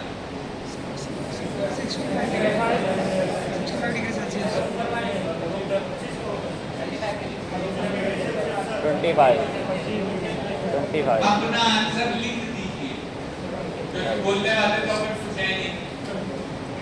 इसीलिए ज्यादा बेटर वैसे फिर तो बोलता हूँ इन तीनों में से सबसे कम स्लोप किसका है? Which of these is having minimum slope? लिख लीजिएगा, minimum slope is equal to जो भी आपका आंसर आया। नहीं लिखे तो कितने नंबर? और अगर आपने लिखा है K65 तो -1, और अगर आपने लिखा है K25 +4। स्लोप ढलान सबसे कम है बेटा, ठीक है। जैसे एग्जांपल दूंगा, हमारे यहाँ की मध्य प्रदेश की सबसे फेमस स्थल में से मणिमर, मेरा ख्याल पिछले बार की बात करी थी, एकदम थोड़ी चढ़ स्लोप ज्यादा, चढ़ाव का भी और उतार का। लेकिन हमारे भोपाल की चढ़ाई है थोड़ी सी उसके कंपैरिजन में बहुत कम, और इसलिए यहाँ पे हमारे लिए -25 सही आंसर होगा। आगे चलते हैं। ये क्वेश्चन मैंने इसलिए पूछा ताकि इसकी स्टडीज से हमें समझ सके। चलो ये वाला पोर्शन भी कंप्लीट। अब अपन बात करेंगे factors affecting rate of reaction में टेंपरेचर के अंदर ही आता है एक्सीलरेटेड स्टेबिलिटी स्टडीज। दूसरे नंबर पे लिखेंगे टेंपरेचर के बाद सेकंड की जाती है यहाँ पे, जिसे कहा जाता है जस्ट अ मिनट बेटा, एक बहुत जरूरी पॉइंट छूट गया, सॉरी, एक बहुत जरूरी पॉइंट छूट गया। 2020 में क्वेश्चन आया था, ये तो क्वेश्चन टेम्परेचर वाले नहीं है, जिसे कहा जाता है Q10 value.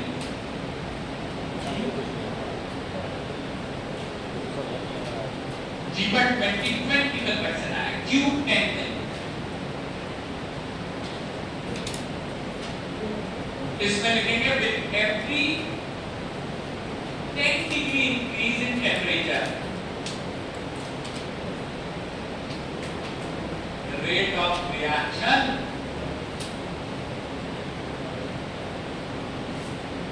doubles. Rate of reaction doubles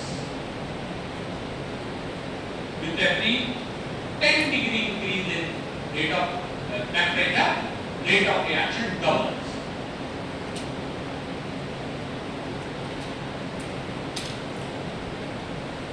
ये पर 2020 में क्वेश्चन आया था, लगभग 10-15 दिनों से हमें पता है कि हमारे भोपाल का तापमान थोड़ा ठीक ठाक हुआ है, हालांकि ह्यूमिडिटी बढ़ चुकी है, लेकिन उससे पहले नॉर्थ के 10-15 दिन हमें पता है कितने मुश्किल से गुजरे थे। हमें ये पता है कि जिस दिन 1 डिग्री और तापमान बढ़ जाता, उस दिन हमारी हालत कैसी होगी। रात में सब कूलर तो सब फेल हो गए थे, रात में भी बेचैनी होती थी, सब कहाँ जाए और क्या कर ले कुछ समझ नहीं आ रहा था। कहीं 8 से 10 दिन ये टेम्परेचर हमारे भोपाल में इस बार रहा, बहुत ज्यादा टेम्परेचर रहा। आप सोचिए 1 डिग्री सेल्सियस बढ़ने में ये हालत हो जाते हैं जब रिएक्शन वैसे का टेम्परेचर कितना बढ़ रहा है, 10 degree Celsius. The rate of reaction double हो, ठीक है। देखिए बेटा, टेम्परेचर बढ़ने से मॉलिक्यूल्स की काइनेटिक एनर्जी बढ़ती है, और काइनेटिक एनर्जी बढ़ने से रिएक्शन बढ़ता है, ठीक है। रिएक्शन बढ़ जाती है, और ये पॉइंट रह गया था, छूट गया था, अच्छा हुआ सही समय पे ध्यान आ गया, तो इसको मैंने आपको ऐड अप करवा दिया। दूसरे नंबर पे हम बात कर रहे थे बेटा, सेकंड पॉइंट पे आ चुके थे, Arc-Subactive rate of reaction, catalysts,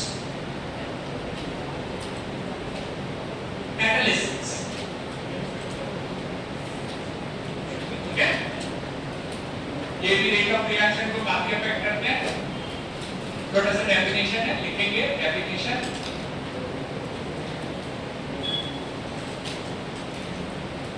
Material which is present in reaction vessel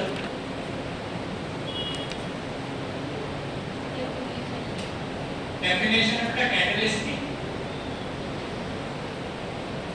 material present in the reaction vessel या reaction container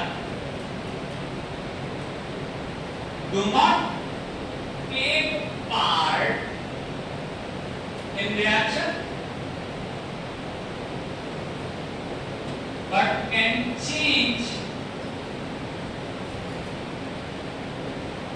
the rate of reaction.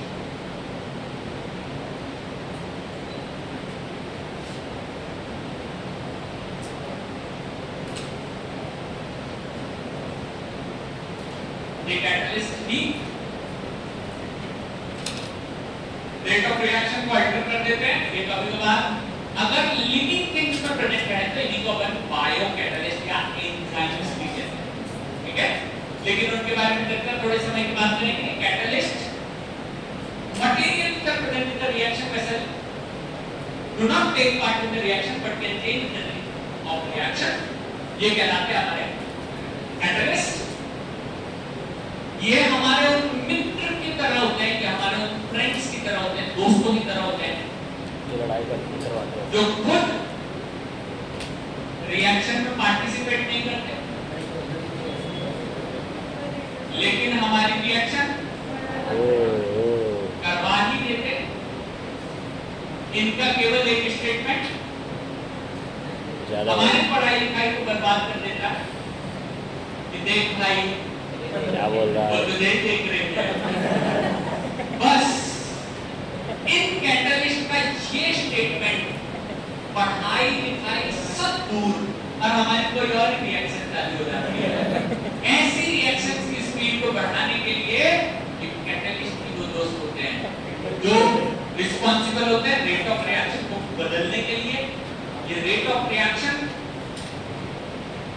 Factors में हमारे कैटलिस्ट नंबर 3 लिखेंगे सॉल्वेंट्स।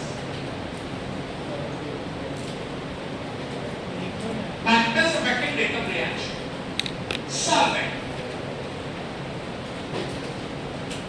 क्या कोई ये बता सकता है कि कच्ची दाल की एक्सपायरी डेट कितनी है? अच्छे से रखो, दाने में गोली गोली डाल करके बंद करके तो 2 साल तक उसको अपन कोटिंग के अंदर अच्छे से भर के रख सकते हैं। आपके हमारे घर में सभी के घर में ये दाल कच्ची वाली रखी जाती है।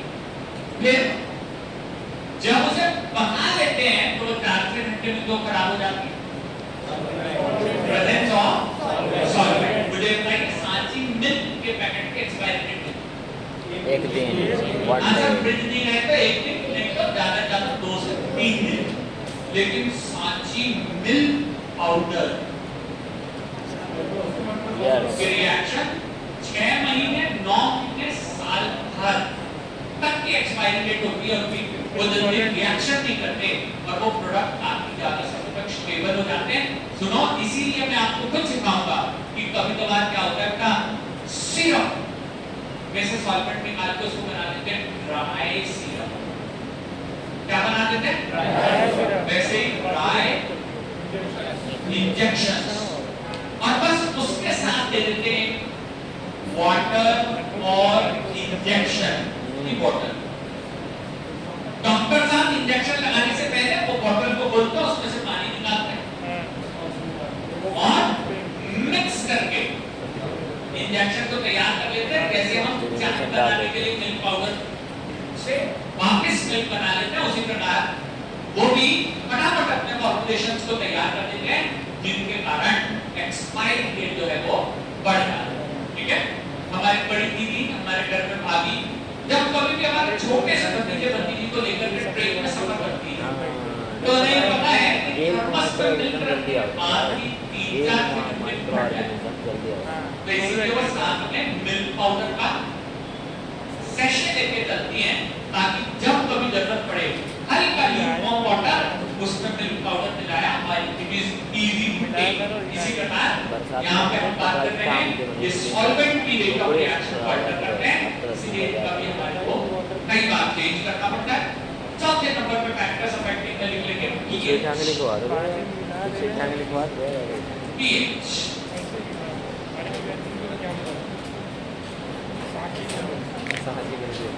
पिछली बार ये क्वेश्चन पूछा था मैंने आपसे आपकी की क्लास के अंदर, कोई ये बता दीजिए नींबू के आकार का कंटेनर कौन सा है?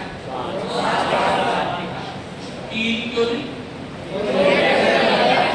ठीक बात, नींबू के आकार में होती है बहुत ज्यादा एसिडिक नेचर यानी पीएच, और वो पीएच रेट ऑफ रिएक्शन को बढ़ा देता है। देखो बेटा, अपन उसी स्टील की चम्मच से अचार निकाल सकते हैं, लेकिन वो कम समय के लिए। जब आप उसको कंटेनर में रख दोगे तो रेट ऑफ रिएक्शन बढ़ जाती है। इसके कारण ये सभी चीजें रेट ऑफ रिएक्शन को अल्टर करती है, जिसमें अर्थिनियस इक्वेशन सबसे इंपॉर्टेंट है। K यानी रेट कांस्टेंट हर टेंपरेचर पे अलग-अलग हो सकता है। इसे निकालने के लिए एक्सपेरिमेंट किए जाते हैं। 100 बॉटल हर बार अलग-अलग तापमान पर रखी जाएगी। उन बॉटल्स को चेक करके उसके ग्राफ बना करके इस तरीके की एक्सपायरी डेट वगैरह कैलकुलेट यहाँ पे किया जाएगा। और फैक्टर्स अफेक्टिंग रिएक्शन के साथ ही आज का क्लास यहाँ खत्म हुआ। अगली क्लास में हम इस टॉपिक को पूरा फिनिश कर देंगे और ये पूरा रिएक्शन हमारा कंप्लीट हो जाएगा। ठीक है, मैं आपके ग्रुप में एक छोटा सा पीडीएफ डालूंगा 8 क्वेश्चन का, जिस क्वेश्चन को आप सॉल्व करेंगे और अगली क्लास में लेकर के आएंगे। ठीक है। उसके अंदर अपने जीरो ऑर्डर फर्स्ट ऑर्डर के रिएक्शंस के कुछ न्यूमेरिकल रूल लगाए। अरे 100 क्वेश्चन का पीडीएफ से करते थे मानो समझ क्या है ऑब्जेक्टिव थोड़ा को मजा आ जाता है राइट बनाने में।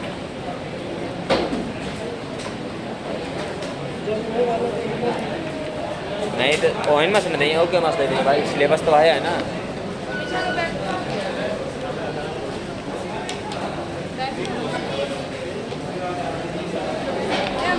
सिलेबस तो आया है ना। ओए ध्रुव ओए ध्रुव अपना बैठ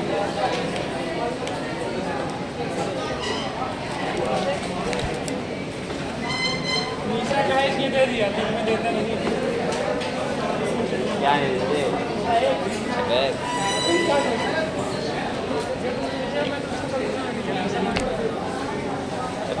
लगा के दे दे